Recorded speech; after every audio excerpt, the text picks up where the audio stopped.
The 2003 NHL entry draft can be summed up in one phrase. Holy shit.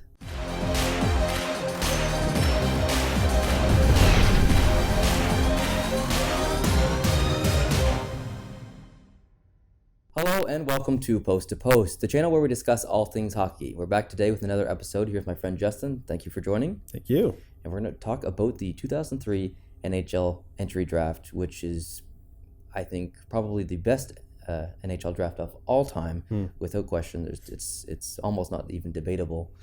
The year was so good, and we're going to go through the top 30 players and then talk about some sleeper picks and just some general players from this draft year. So I'm going to quickly read the top 30, starting from number 1 to number 30.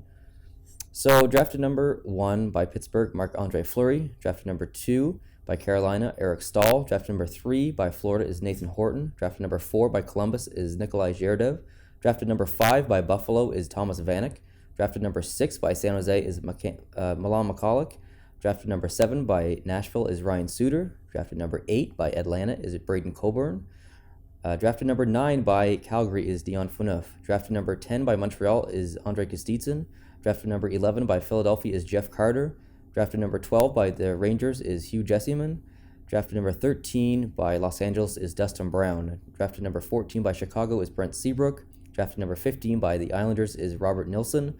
Drafted number 16 by San Jose is Steve Bernier. Drafted number 17 by New Jersey is Zach Parise. Number 18 is Washington with Eric Fehr. Drafted number 19 by Anaheim is Ryan Getzlaf. Drafted number 20 by Minnesota is Brent Burns. Drafted number 21 by Boston is Mark Stewart. Drafted number 22 by Edmonton is Marc-Antoine Pouliot. Drafted number 23 by Vancouver is Ryan Kessler. Drafted number 24 by Philadelphia is Mike Richards. 25 from Florida is Anthony Stewart. 26 from Los Angeles is Brian Boyle. 27 by Los Angeles is Jeff Tambellini. Number 28 from Anaheim is Corey Perry. Drafted number 29 by Ottawa is Patrick Eaves. And drafted number 30 by St. Louis, Sean Bell. So those are some very interesting names. What do you think when you first look at that list? Well, 2003 was a heck of a year. And in those top 30 selections, you've named already, in my opinion, some future Hall of Fame players. Absolutely. Because there's a lot of players in the top 30 there that have become, pedestals for the franchises that they play for right now. And to me, that was the year that Anaheim selected the two key guys that landed them a Stanley Cup very shortly after, in Getzlaf and Perry, as well as the start of the rebuild in Chicago, them taking Seabrook 14th overall. That was the real beginning, or you could say previous years as well, leading up to it. But I mean, Seabrook is a pedestal for Chicago. And then Pittsburgh as well. That was their start of a huge rebuild there. I mean, come on, just several years prior to that, they were talking relocation, selling the franchise, bankruptcy. Starting with Fleury, that was the beginning of what led to their Stanley Cup in 2009. Fleury first overall in 2003, 2004, and then with 2005, Crosby, and then 2006, Malkin. It just, it was huge for Pittsburgh because of all the years that they sucked. Yeah, it just snowballed. Yeah, I say you almost have to suck in the NHL to be rewarded and then become better. Yep. But yeah, in those top 30, there's a lot of future Hall of Famers there for sure. And there's only really two names that stand out to me that, Hugh Jesseman and Sean Bell. Yeah. Other than that, all these names are familiar. I can kind of picture them. Maybe Anthony Stewart, maybe. But I mean... Yeah, all of them are either still playing or they had a very impactful career. It's a very strong draft year.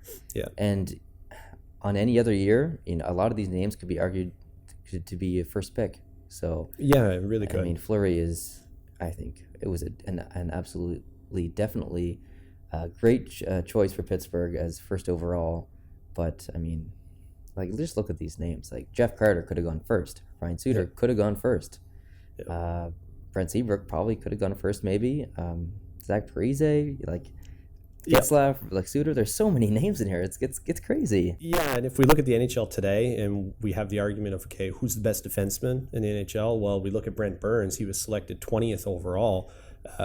However, if we were drafting today, let's say a redraft of 2003, well, you really have to argue that Brent Burns would go first overall. Yeah, this year has been amazing for Brent Burns. Yeah, he's currently sitting at 7 points. He's tied for second in league scoring. I mean, come on, he's a defenseman. Yeah. It's almost Bobby Orr numbers at this point. Exactly. It's so insane. Let's just transition. Speaking of defensemen, there's one in particular in here in your notables. Yes. So let's hear the notables that you found in the other draft rounds. So just to sum up notables, I went through the entire draft year of 2003, and I really looked deep in the draft to find some sleeper picks. Because every year in the draft, there's always sleeper picks, where a team will select somebody, say 200th overall, and the first thing they turn into this power forward, and they're on their top unit.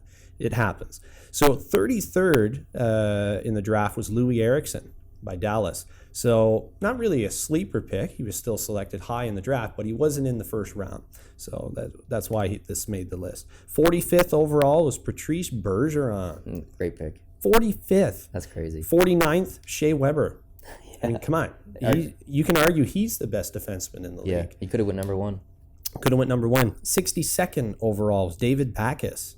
132nd, Kyle Quincy. 148th, Lee Stempniak. 205th, Joe Pavelski. That blows my mind. 205th. Yeah. My goodness. Do I have to take into question team scouting that you could look past Joe Pavelski for that many rounds? Yeah. Or has he really just developed that much since 2000? And some players have, it's crazy. Yeah, sometimes it can take years to develop. 239th, Tobias Enstrom. 245th, Dustin Byfuglien. There's another shocker, yeah. 245th, Dustin Byfuglien. My goodness. Buff. Come on, he's so huge you would see him in the first round, sitting there. Come on. 263rd, Matt Molson. I've always been a fan of Matt Molson as well. Yeah. So those were my sleeper picks for guys that were selected a lot deeper in the draft. And a few of those names, to me, could have been in the top 5. Absolutely. Without question. Shea Weber, David Backes, Bergeron for sure. Yep. It's just a crazy year. Like it's just one of those unicorn years where you just get so many players that it's insane. I don't know if we'll ever have another year like that. I'm sure we will, but yeah, it could be a long time coming. It was just, I don't know. Sometimes you get those years where there's just amazing selections, and then you look at the year that's upcoming and you think to yourself, well, outside of these 5 key guys, it's not going to be a really good draft year, and it's not this year. But 2003, in my opinion, still the greatest draft year of all time. Now that we can look back on it this many years later and reflect, because obviously in 2003, it would just be another draft year, really. Yeah. Because you don't really know a lot of these guys and what they're capable of in the NHL. But now that we're over a decade into their careers, we can look back and say, hey, yeah, this is the greatest draft year of all time. Exactly. And this is fun stuff to look at because I love looking at all this old stuff. It's really interesting to see who panned out and had a great NHL careers and who didn't. Like Hugh Jesseman. Who was that? He's only played 2 games in the NHL. Crazy. Sometimes they just don't work out. Yeah. Or injuries, sadly, lead to a career being cut short. So of everyone on this list and this year, who's your most favorite pick?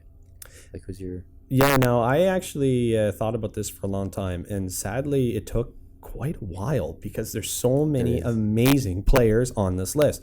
But I looked at it from the perspective of, okay, I'm a GM. I'm looking to pick one player from this list to build my organization around.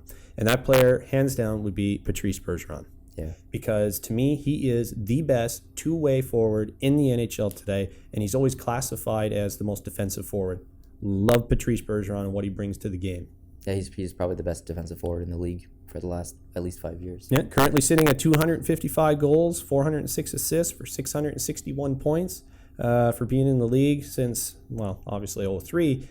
That's not bad numbers. Yeah, for a defensive forward, yeah, pretty good. Yep. My favorite pick is Joe Pavelski. He's been the heart and soul of San Jose, other than Marleau for the past while, and I just think that he's very underrated. He's in the top 4 goal scorers in the past 4 years, I think, which a lot of people probably don't know. And I just think he was a great pick. I think maybe the pick was more on the luck side. I'm sure Pavelski obviously matured much further than they anticipated, considering how far or how low he was drafted. But you see that a lot.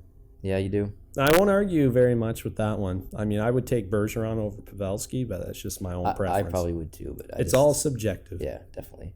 I have a little bit of bias because San Jose is my second favorite team. So, Ooh.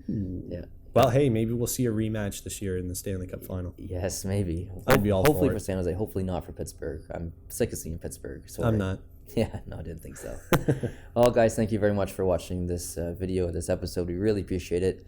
You can hit me up on social media, Post to Post Show on Facebook or Twitter. And otherwise, Justin, where can they find you? At JustinTheMan87 on Twitter. Perfect. Thank you guys very much for watching. I hope you hit the subscribe button down below if you're new to this channel.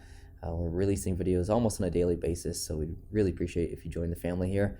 And until next video, we'll see you then. Adios.